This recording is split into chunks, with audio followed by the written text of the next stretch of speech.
The Galactic Conclave ruled the stars for over 3,000 years. 17 different alien species lived under their rule, but it wasn't really fair. The two oldest species, the Volderi and Teclix, controlled everything and kept the others down. One day, Conclave scout ships found a new planet called Earth. The leaders weren't impressed. They thought humans were just another weak species they could control. Humans had only recently figured out how to travel faster than light, so the Conclave thought they were primitive. "These humans might make good workers," said High Minister Velk of the Teclix during a private meeting. His scaled skin shimmered under the council chamber lights. "Their bodies seem strong, and they adapt quickly to new environments." "Indeed," replied Elder Morzak of the Volderi, waving his 4 arms in agreement, "and their planet has abundant resources we could use." The Conclave sent their diplomats to Earth right away. They met in a large glass building in what humans called New Geneva. The room had tall windows showing Earth's blue sky. To the aliens, it seemed primitive compared to their grand crystal palaces. Park Ji-ho sat at the meeting table wearing his formal diplomatic uniform. As Earth's chief ambassador, he represented all humans. Ji-ho was calm on the outside, but inside, he felt angry and worried. He listened carefully as the aliens explained their offer. Ambassador Ralnik of the Volderi spoke with a translator device. His insect-like body towered over the humans in the room. "The Conclave offers Earth protection and limited technology access," he said. "In exchange, Earth will provide raw materials and military support when needed." What Ralnik didn't say was that Earth would have no vote in Conclave matters. Humans would basically become servants to the older species. Ji-ho noticed how the alien diplomats looked at the humans, like they were talking to children. "This seems very one-sided," thought Ji-ho. But he knew Earth wasn't ready for a direct confrontation. "Not yet. We thank the Conclave for this opportunity," Ji-ho said carefully. His voice revealed nothing of his true feelings. "Earth's council will need time to consider these terms." Ralnik's mandibles clicked together. Ji-ho had learned this was how the Volderi showed smugness or superiority. The sound echoed in the quiet room. "Of course, Ambassador Park. Take all the time you need," Ralnik said. Then he added with a threatening tone, "Though I should mention that unaffiliated worlds often attract unwanted attention from opportunistic forces." Ji-ho understood the threat. "Join us or someone worse might attack you." He nodded politely as the meeting ended, shaking hands with alien appendages and maintaining his diplomatic smile. Later that evening, in the secure basement level of the embassy, Ji-ho sat alone at his desk. The room was specially built to block all signals from getting in or out unless authorized. He took out a small device that looked like an ordinary pen. "Computer, secure channel to Earth Defense Command," he said. A holographic screen appeared above his desk. The face of General Song appeared, looking serious. "Ambassador, how did the meeting go?" she asked. "Exactly as we expected," Ji-ho replied. "They see us as primitives to be exploited. They've offered protection in exchange for resources and labor." General Song nodded. "Did they mention military access to our system?" "Yes.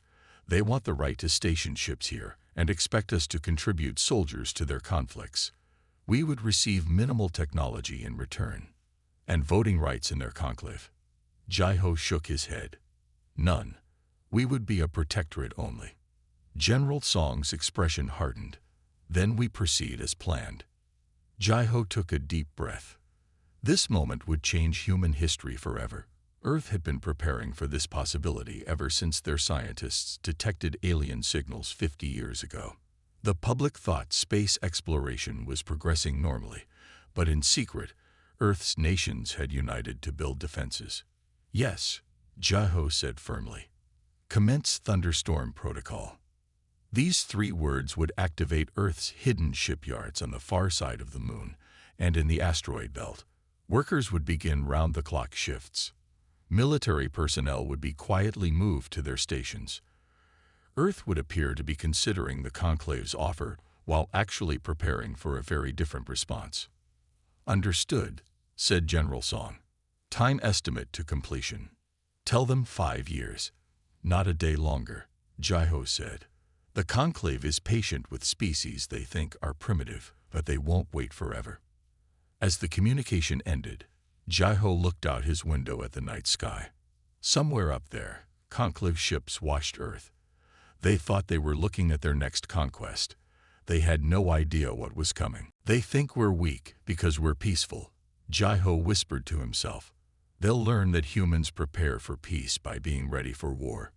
He picked up a photo on his desk showing his family. His choices would affect their future and the future of all humans.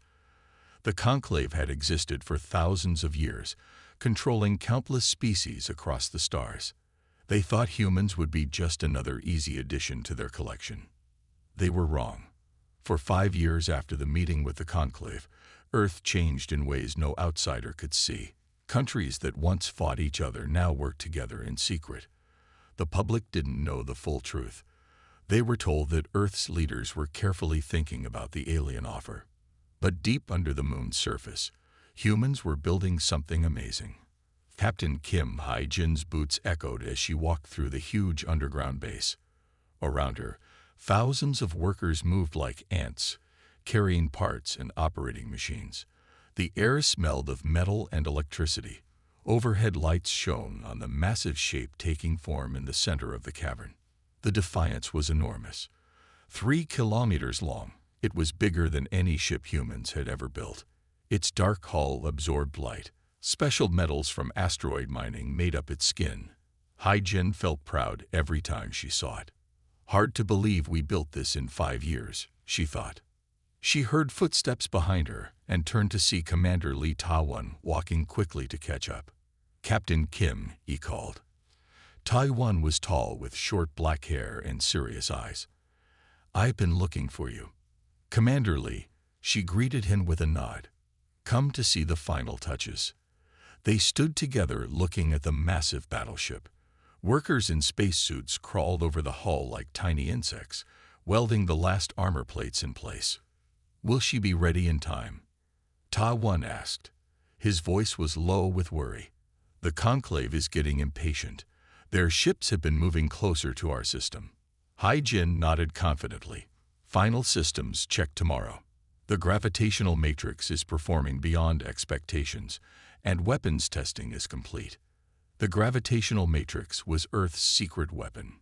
Scientists had discovered how to bend space itself around the ship. This technology would make the Defiance nearly impossible to hit and would power weapons unlike anything the galaxy had seen before. "And the Conclave suspects nothing?" asked Ta-won. "Their ambassadors believe we're still debating their offer. Our intelligence reports they view our delaying tactics as fear and indecision." The 2 officers walked along a high platform that gave them a view of the entire ship.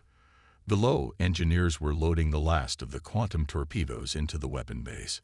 "They think we're stalling because we're scared," Hai-jin continued. "In reality, we needed time to build our response." Ta-won laughed softly. "They'll learn soon enough." A young officer approached and saluted.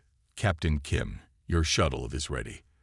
Admiral Kang requests your presence for the final test of the Thunderchild." Hai-jin nodded. "Thank you, Lieutenant." She turned to Ta-won. "Care to join me? The flagship is conducting its final jump test today."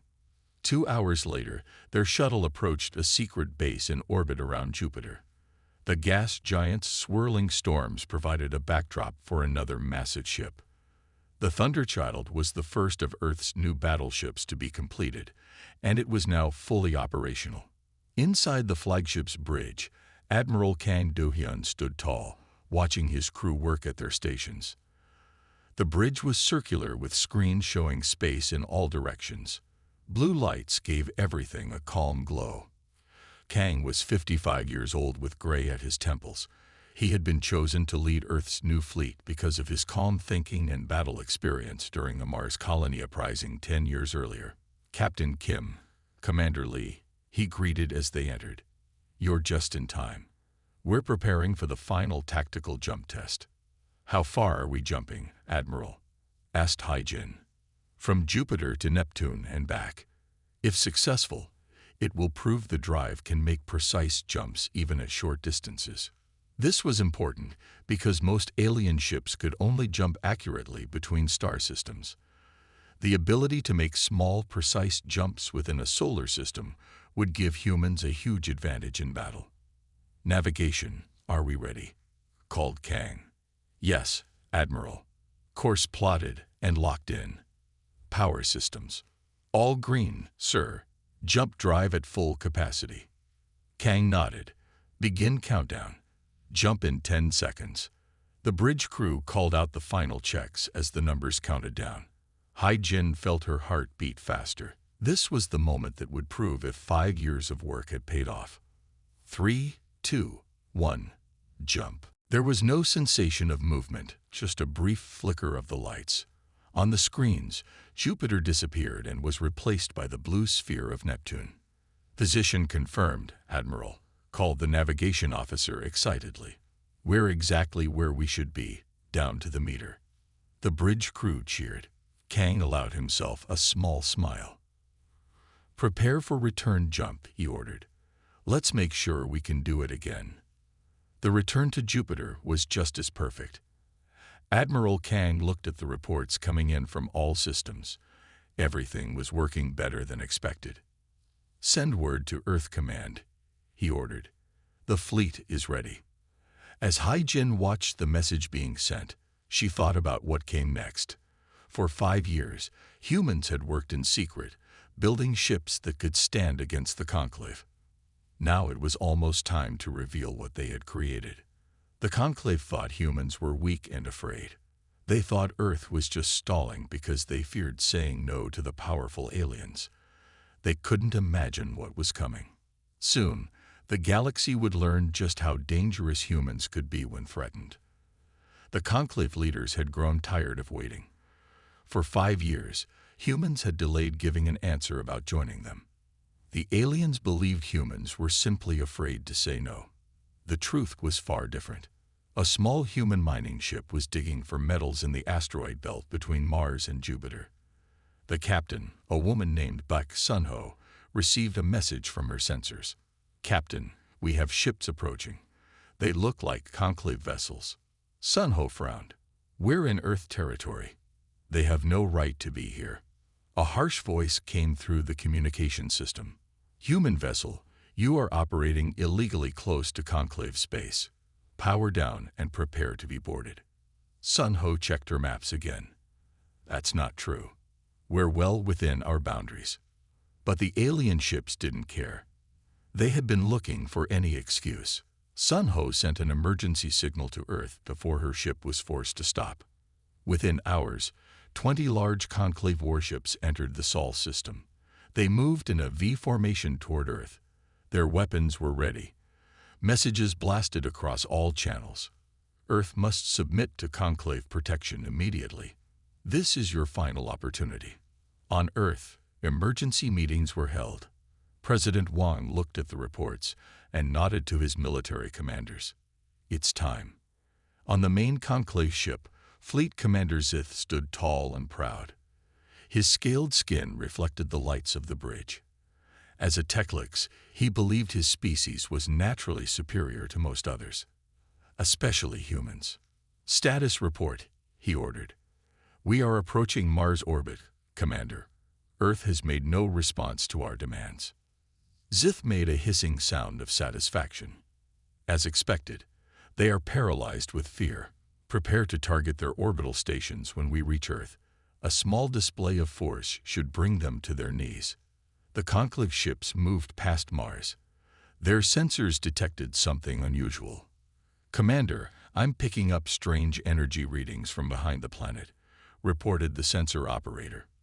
Zith waved one clawed hand dismissively. Probably their primitive defense satellites. They can't harm our ships. Target their orbital stations and... Sir, the sensor operator's voice cracked with alarm.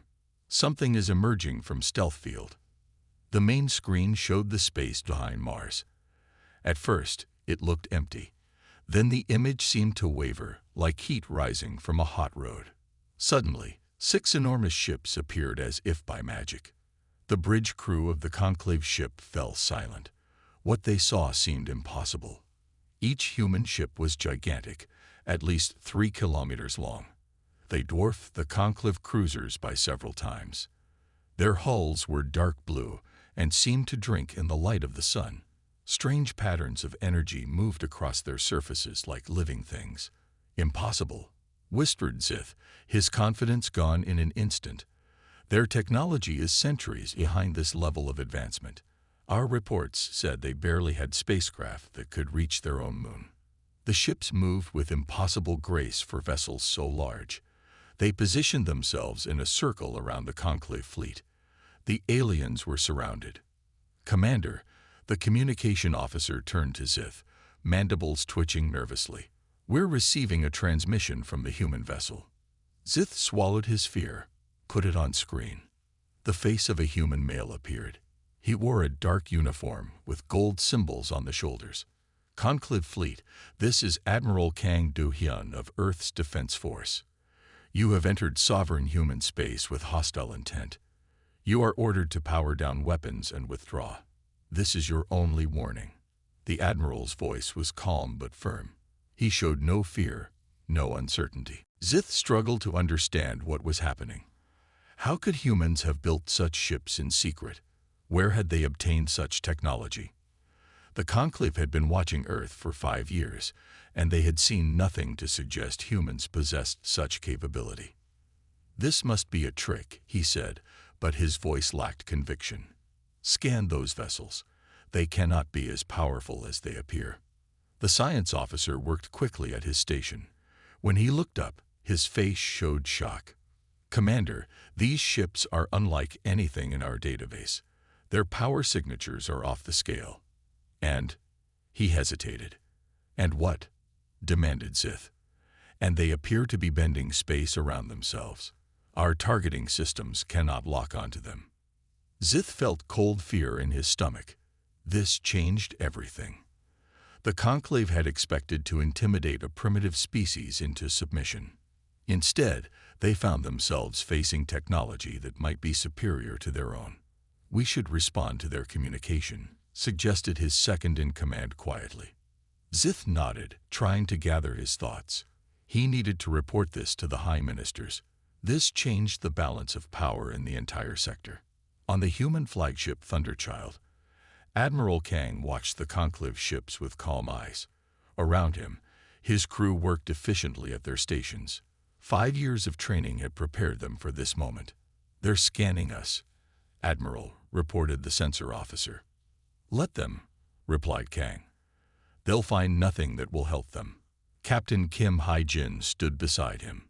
"They look confused, sir." "As they should be. For years they've treated us like children, thinking we were weak and primitive. Today they learned the truth." The communication officer turned. "Admiral, we're receiving a response from the conclave vessel." Zith's face appeared on screen. The alien commander was trying to look confident, but his eyes showed uncertainty. "Human vessels, this is Fleet Commander Zith of the Galactic Conclave. Your presence is unexpected. The Conclave wishes to continue peaceful negotiations with Earth. Perhaps there has been a misunderstanding regarding the mining operation." Admiral Kang smiled slightly. "There is no misunderstanding, Commander. Your ships entered our territory with weapons powered. You threatened our miners and demanded Earth's submission. These are not the actions of a peaceful neighbor." Zith struggled to find words. "The Conclave only wishes to ensure stability in this sector. Your ships are impressive, but surely Earth would benefit from the protection of an established galactic power." "Look around you, Commander," said Kang. "Do we appear to need protection?" Fear and anger fought inside Commander Zith. These humans had tricked the mighty Conclave. For 5 years, they had pretended to be weak while building these massive ships. This could not be allowed. "Fire all weapons," Zith shouted, slamming his clawed hand on the arm of his command chair. "Show these humans the power of the Conclave." The officers on his bridge looked at each other with worry, but they obeyed. 20 Conclave warships fired at once. Green energy beams cut through space. Glowing missiles streaked toward the human vessels. The combined firepower could destroy a small moon. But something strange happened. The energy beams hit the human ships but simply faded away like water soaking into sand. The missiles curved away at the last moment, as if pushed by invisible hands. Some missiles even turned completely around and flew back into empty space. "What is happening?" Zith demanded. "Why aren't our weapons working?" The science officer stared at his screens in disbelief. "They're bending space around their ships, Commander. Our weapons can't reach them directly." On board the Thunderchild, Admiral Kang watched calmly as the Conclave attack failed. He had hoped they would choose peace, but he was prepared for this outcome. "They've made their choice," he said quietly. "Weapons control, disable their engines. Minimum force." "Yes, Admiral," replied the weapons officer. Her fingers moved across the control panel, targeting their propulsion systems only. The Thunderchild glowed briefly as it gathered energy. Then it released 3 pulses of gravitational force. The pulses were invisible, but incredibly powerful. They hit 3 Conclave ships with perfect accuracy. The alien vessels suddenly stopped moving, floating helplessly in space. "What's happening?" asked Captain Kim, watching the screen. "We've created localized gravity wells around their engine sections," explained the science officer. "Their engines can't function in that kind of gravitational distortion." Meanwhile, the Defiance, commanded by Commander Lee, approached another group of Conclave ships. These aliens tried to flee, recognizing the danger. But it was too late. "Phase cannon charged and ready," reported Lee's weapons officer. "Fire," ordered Lee. A beam of blue-white energy shot from the Defiance. When it touched the first Conclave ship, something impossible happened. The alien vessel seemed to become transparent, like a ghost. It faded partly from view. 4 more ships suffered the same fate as the beams swept across them. The aliens weren't harmed, but they weren't fully in normal space anymore. They had been partially shifted into another dimension. They could see everything happening, but couldn't interact with our universe. "Phase shift successful," reported the officer. 5 enemy vessels neutralized. They will return to normal space in approximately 6 hours. Across the battlefield, the other human ships demonstrated equally amazing weapons. The Relentless created a field that disabled all electronic systems on 4 Conclave ships. The Valiant used precision beams to cut the weapon systems off 2 more without harming their life support. The Guardian projected a barrier that trapped 3 ships, preventing them from moving in any direction. In just 10 minutes, the entire Conclave fleet had been defeated. Not one alien ship remained able to fight. Most remarkably, no one had been killed. The human ships had carefully avoided taking lives. On the main Conclave homeworld, the High Ministers watched the battle through a faster-than-light communication link. These 7 aliens ruled the 17 species of the Conclave. They had never seen their forces defeated so completely. "Impossible," whispered the Voldari minister, his forearms trembling. "How could they have such technology?" "We underestimated them," said the Techlix minister. "Our reports were wrong." On the screen, they could see their mighty warships floating helplessly.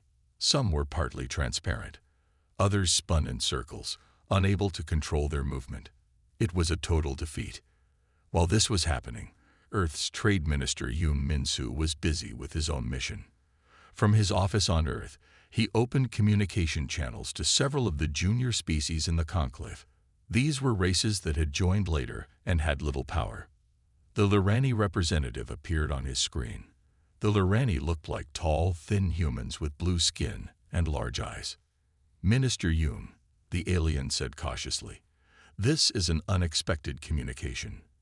"I apologize for the surprise," said Min-soo politely, "but I thought you might be interested in what is currently happening in our system." He shared the battle footage. The Lurani's eyes widened. "As you can see," Min-soo continued calmly, "humanity has no desire for conquest. We could destroy these ships, but we choose not to. We respect life.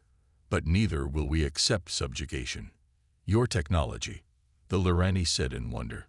It's beyond even what the founding races possess.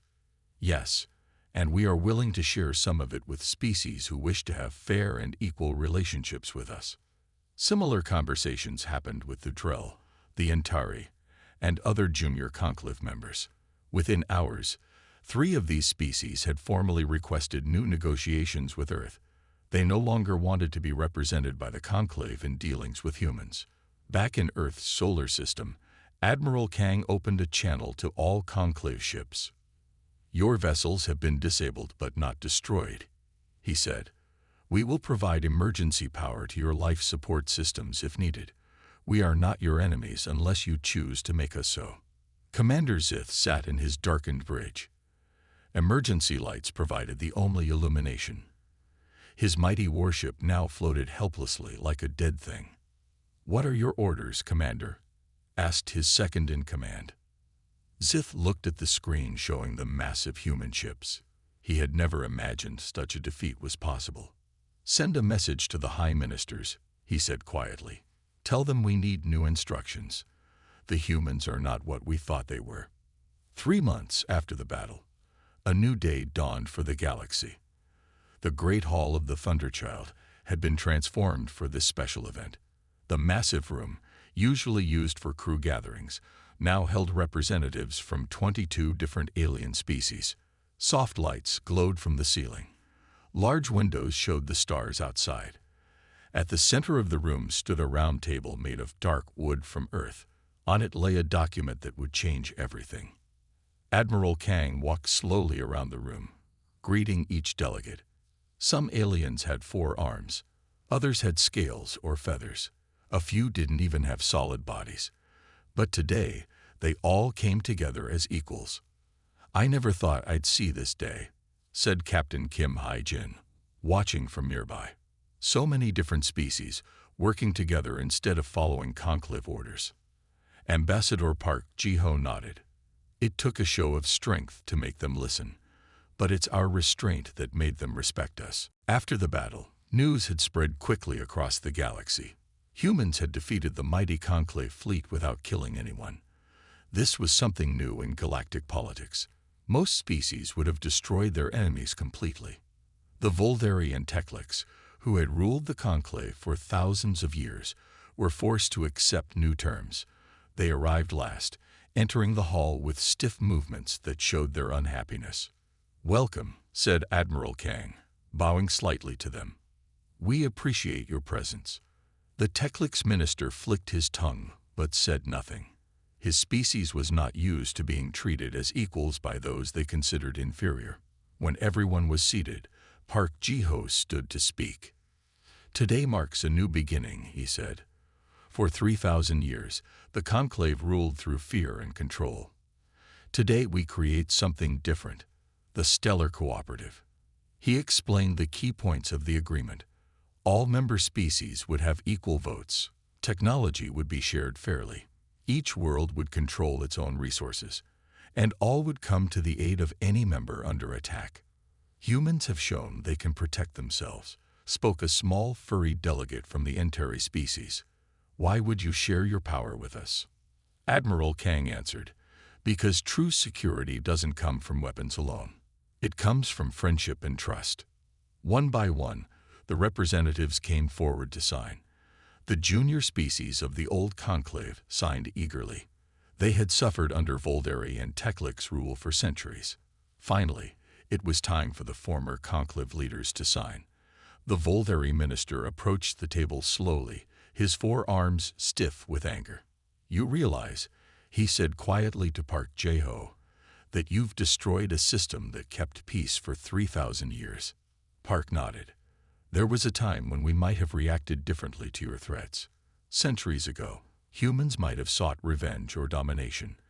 But we've learned that true strength lies in lifting others up, not holding them down. The Volderi minister signed, followed by the Tekliks. The room burst into applause and strange alien sounds of celebration. The Stellar Cooperative was born. Later that evening, the Thunderchild prepared to return to Earth. Most delegates had left for their own worlds. carrying news of the new alliance. On the observation deck, Commander Lee Ta-1 stood alone, looking out at the stars. The huge window showed thousands of bright points of light against the darkness. Each might have planets with life, new species to meet. Captain Kim Hai-jin found him there and stood beside him. Having second thoughts, she asked. Tai-1 shook his head, just wondering what comes next. We built these ships to defend ourselves. I hope we never need to use them in full capacity. Hai-jin looked out at the stars. That's always been the human paradox, she replied. Building weapons to secure peace. They stood in comfortable silence, watching the stars slide past as the ship began to move. In his private office, Admiral Kang reviewed reports from across the galaxy. Word of what happened had spread far beyond the conclave worlds. Previously silent planets were sending messages, asking to join the cooperative or form trade agreements with Earth. A small blue light blinked on his desk. It was a secure message from Earth's President Wang. Admiral, your mission has succeeded beyond our hopes, the message said. The Council has approved funding for 10 more battleships. Not for war, but to ensure the peace you've helped create. Safe journey home. Kang smiled and closed the message. He thought back to 5 years ago, when the Conclave first arrived with their demands. How frightened some humans had been. How uncertain their future had seemed. Now humanity was helping reshape the galaxy. Not through conquest, but by offering a hand of friendship backed by strength. The Thunderchild's engines hummed as it entered hyperspace, beginning its journey back to Earth. Admiral Kang felt the slight push as the ship accelerated. Around him, his crew worked calmly at their stations. Set course for home, he ordered. From the windows, the stars stretched into lines of light as the ship slipped into hyperspace. Behind them, 22 worlds began working together for the first time. Ahead lay Earth, no longer alone in the universe. Humanity had arrived on the galactic stage. The universe would never be the same.